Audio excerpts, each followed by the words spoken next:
You don't have to be perfect to be remarkable. Aim high, but manage my expectations of success. People see the 30%. They don't see the 70% of not making it or not getting what you want. And the interesting thing is that when you are honorable to achievement, the wealth and that kind of thing comes automatically. My story is all about agility and being able to be flexible. The 5-year, 10-year plan that most CEOs ask, my plan has always been kind of unhinged. It's just like I go where my passion leads me and I feel free. Performance mattered, not fame, not money. How well did you do at something is what mattered. I've got to get through it. I've got to take a snapshot of the really great moments and carry those with me through the really bad ones. And the trick is taking your blinders off and remembering to look at those photos. And it changes the brain, changes the wiring. And I try to breathe. Breathing changes the wiring, but it's conscious. You have to just slow down. You have to cut out all the noise. You have to respect yourself. Young fans with a tattoo of Danny Zuko or Vincent Vega on their arm, and you say, this somewhere I made a difference in their life. Was someone glad that you were alive? Were you valuable to someone by being here? And you want to be valuable, otherwise you're kind of wasting your time if you don't find your niche to be valuable to something. You have to be grateful for what you can get. Plain and simple. Like, be grateful for what you have, because that's like we're lucky to even be here. I think it's that feeling to be just lucky to be on the stage playing in front of people, lucky to be sitting with you and talking about this. It's just important for people to understand that complaining has no value. And if you complain about not having enough money, work more. If you complain about not having work-life balance, spend more time on vacationing and your family. It's super simple. Let your actions dictate instead of sitting there and feeling like you're not in control.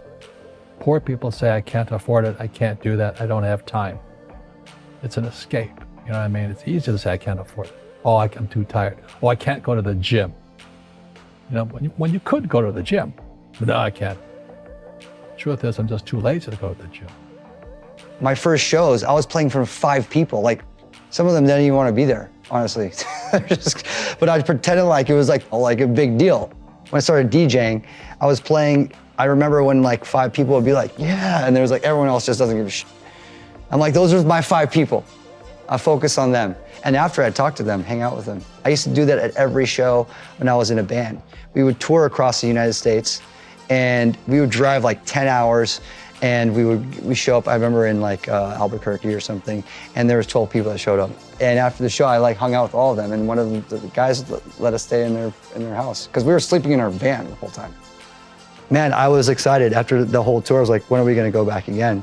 And it's like, you have to start in that mindset. It's like, you can't, that's the problem with social media right now, is that you're comparing yourself to people that have like this large success, and you're like, I wanna play there. But you first have to go with what you have in front of you and make that meaningful.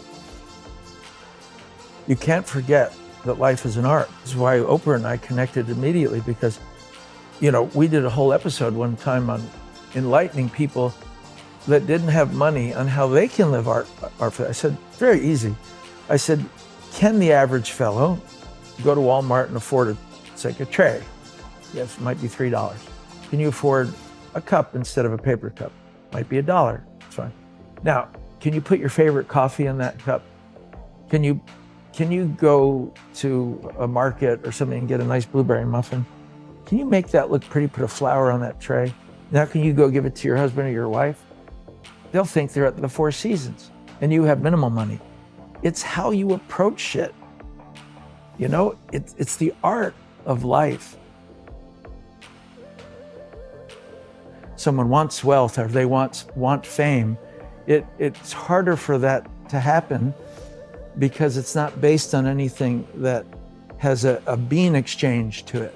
You know, I always say if you want to be wealthy on just money, get into the money business, investments, banking, you know. But if you're in the arts, I would do it for art's sake first, and then hopefully others will follow, but not make it a prerequisite, but just keep doing the right thing and the good thing, it'll happen.